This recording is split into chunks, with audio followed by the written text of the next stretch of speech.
अयोध्येतील राम मंदिर उडवण्याचा दहशतवाद्यांचा होता कट। अटकेतील आरोपींच्या चौकशीनंतर धक्कादायक माहिती समोर। दिल्ली स्फोटानंतर सर्वात मोठा खुलासा।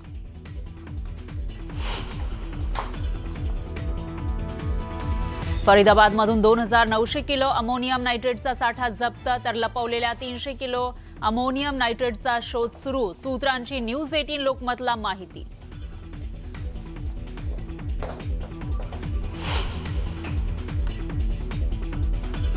दिल्ली स्फोटाचं नवं सीसीटीव्ही समोर। कारमध्ये स्फोट होतानाची दृश्य सीसीटीव्हीमध्ये कैद।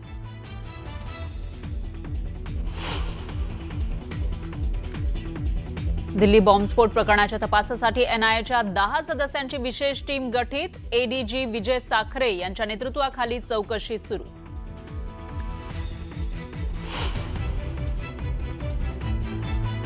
अजित पवारांनी उपमुख्यमंत्रीपद आणि पुण्याच्या पालकमंत्रीपदाचा राजीनामा द्यावा। पुणे जमीन गैरव्यवहार प्रकरणी आरोप करत अंजली दमानी यांची मागणी।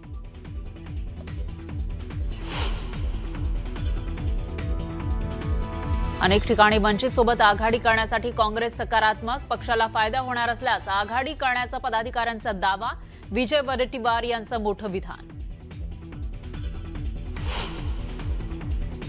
वनमंत्री गणेश नाईकांनी पिंपरखेडमध्ये घेतली मृत चिमुकल्याच्या कुटुंबियांची भेट। तर नरभक्षक बिबट्या दिसला तर ऑन द स्पॉट शूट करा। वनमंत्री गणेश नाईकांचं मोठं विधान।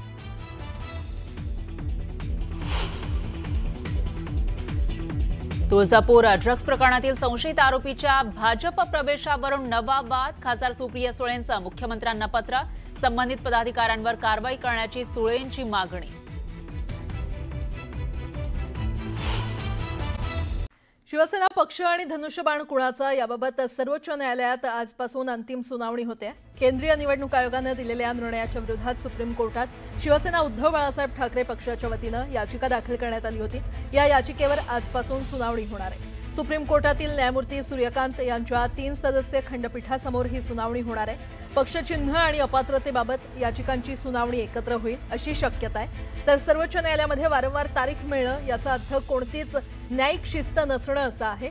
तारीख पे तारीखच्या ऐवजी तारीख पे न्याय असं झालं तर न्याय व्यवस्थेवरील लोकांचा विश्वास टिकून राहील असं शिवसेना उद्धव बाळासाहेब ठाकरे पक्षाच्या वतीने म्हटलंय। त्यामुळे या प्रकरणात सुप्रीम कोर्ट काय निर्णय देणार याकडे संपूर्ण महाराष्ट्राचं लक्ष लागलंय।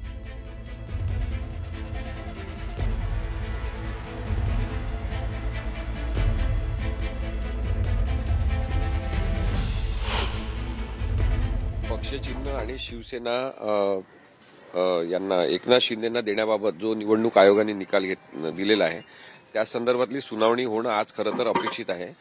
हे सर्व प्रकरण टॅग केलेले असल्यामुळे आणि दुसरी गोष्ट म्हणजे जस्टिस सूर्यकांत हे दुपारी 2 वाजेपर्यंतच त्या बेंचवर बसत असल्यामुळे तारीख होण्याची शक्यता जास्त आहे असं दिसत आहे। निराशाजनक परिस्थिती आहे, परंतु आज सुनावणी सुरू करायचीच असं जर न्यायालयाने ठरवलं असेल तर ते सुनावणी सुरू करू शकतात आणि त्या संदर्भात पक्षचिन्हाच्या संदर्भातली तरी सुनावणी आज सुरू होऊ शकते असं मला वाटतं। महाराष्ट्रामध्ये स्थानिक स्वराज्य संस्थांच्या निवडणुका होऊ घातल्या, त्याची प्रक्रिया सुद्धा सुरू झालेली आहे।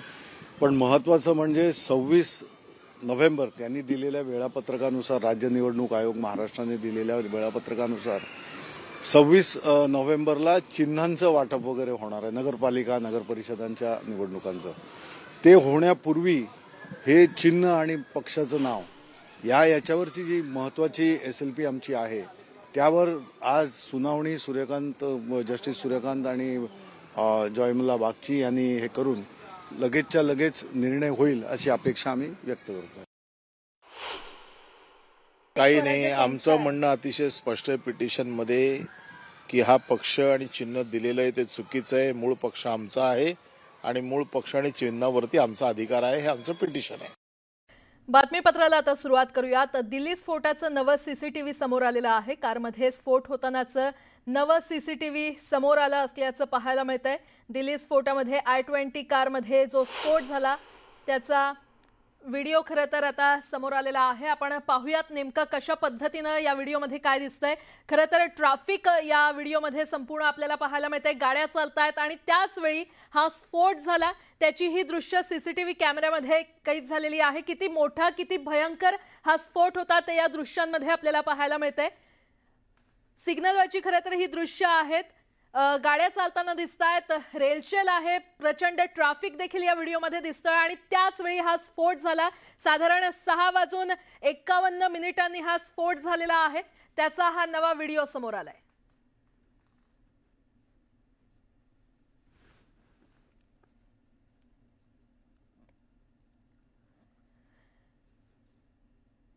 दिल्ली बॉम्बस्फोट प्रकरणी मोठी बातमी समोर आली आहे. बॉम्बस्फोटाचा तपास करण्यासाठी एनआयएच्या 10 सदस्यांची विशेष टीम गठीत करण्यात आलेली आहे.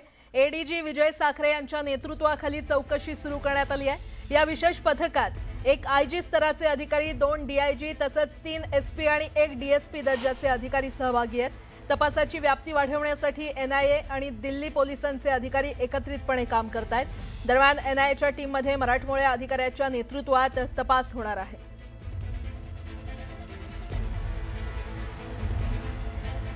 अतिशय मोठी बातमी आपण पाहतोय. दिल्ली बॉम्बस्फोट प्रकरणी मोठी बातमी समोर येते. तपासासाठी एनआयएच्या 10 सदस्यांची विशेष टीम गठीत करण्यात आलेली आहे आणि या संदर्भात अधिक माहिती देत आहेत आमचे प्रतिनिधी प्रशांत लीला रामदास आपल्यासोबत जोडले गेलेले आहेत. प्रशांत, बॉम्बस्फोटचा तपास करण्यासाठी आता एनआयएच्या काही 10 विशेष सदस्यांची टीम गठीत करण्यात आली असल्याचं कळतंय.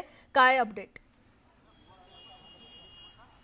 बरोबर प्राजक्ता, जर बघितलं ह्या चमूचे जे प्रमुख आहेत ते विजय साखरे, एडीजी विजय साखरे जे आहेत हे मराठी अधिकारी आहे आणि मूळचे नागपूरकर आहे.